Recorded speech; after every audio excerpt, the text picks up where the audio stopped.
Hey, Kickers here, fresh from Godzilla vs. Kong with my raw and rambling thoughts. And when I say raw and rambling, I just saw this movie less than 5 minutes ago, so you're getting me fresh right off the bat.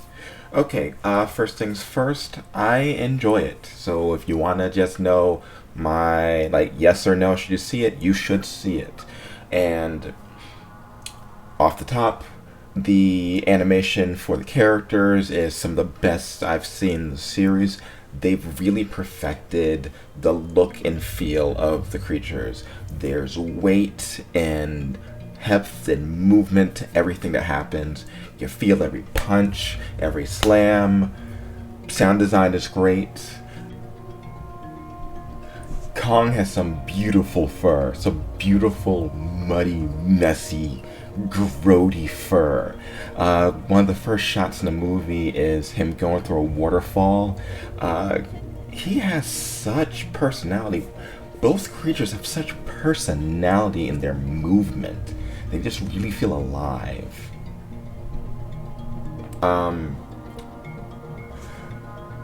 This is one of those where it does focus well enough on both the creatures and the humans, which is what you have to nail when you're doing this type of film.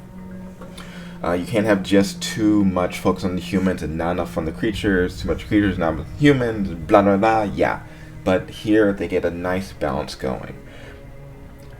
They get a nice balance going on the quality of the humans and creatures, but unfortunately, there are too many humans, and they have too many subplots to the point where people get kind of left behind.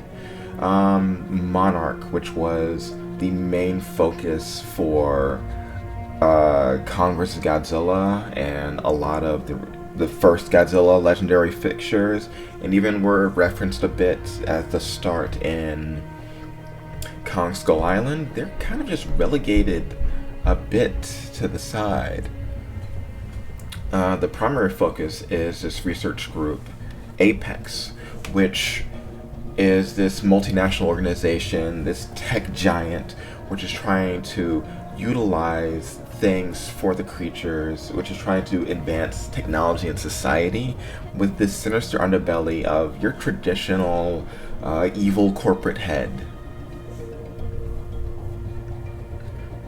Alright, it's set 5 years after the end of the previous movie, where Godzilla is sort of just an uneasy alliance with humanity, where it's not been attacking, but for some... Alright, we're going to go into spoilers. If you want to know whether or not the movie is good, yeah, it was good. Go.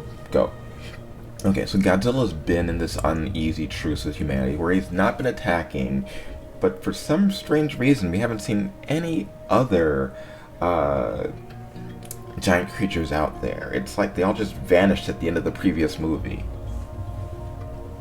So, it starts off with Godzilla attacking a facility, and we have to figure out, why is Godzilla attacking this facility when he's never attacked before? And that's really what gets us started, where we also have King... That's what gets us started. So we've got Godzilla attacking, we don't know why. We've got Kong on his island, which is now a research base where they're studying him and trying to keep him separate because they know that if Kong shows up, and if Godzilla knows that Kong's around, those two are going to scrap, and they're going to scrap hard.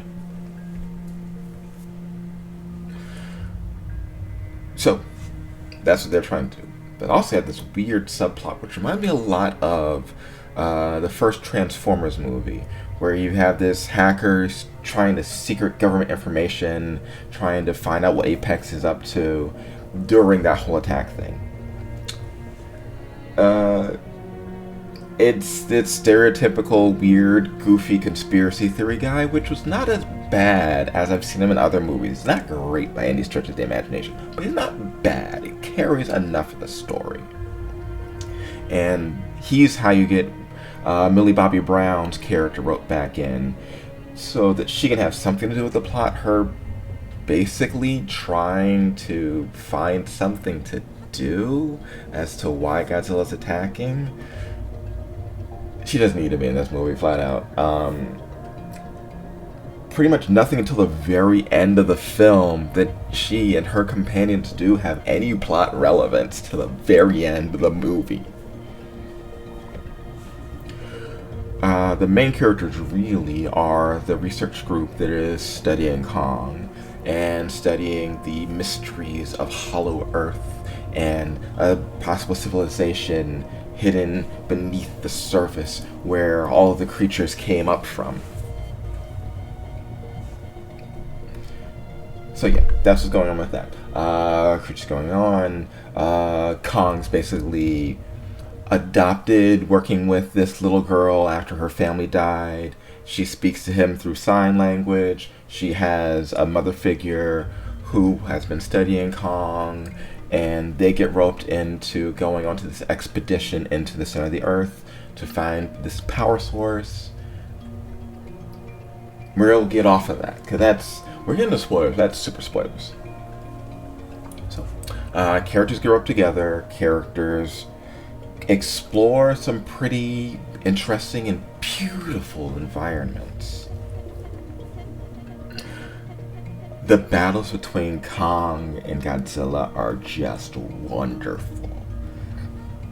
And they don't skimp on them. I thought they would just be, one or two, but no, there's some serious scraps. And the course really is just that their presence stokes animosity amongst each other.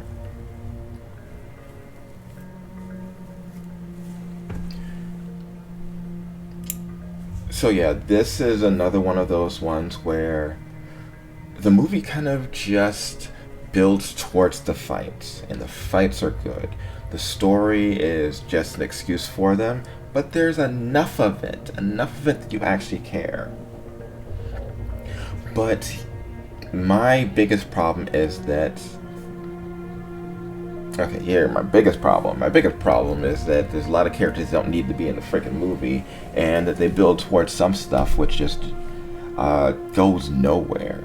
The whole Apex stuff is just an excuse to get another big creature for them to fight.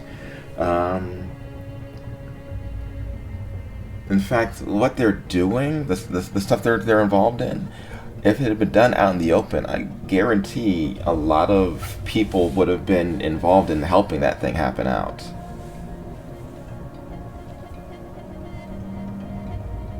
The ending also just happens. It just ends. There's no real resolution to anything that happens there. Basically, both go back to their separate corners so that, hey, if we need another movie with both of them, that can happen. But even the villain, he just poofs out of existence. But hey, like I said, these are my rambling thoughts. I'll probably get something together a bit more stable and coherent later. But right now, I just wanted to say that I really, really enjoyed the film. You should see it. And I'll see you next time. Bye.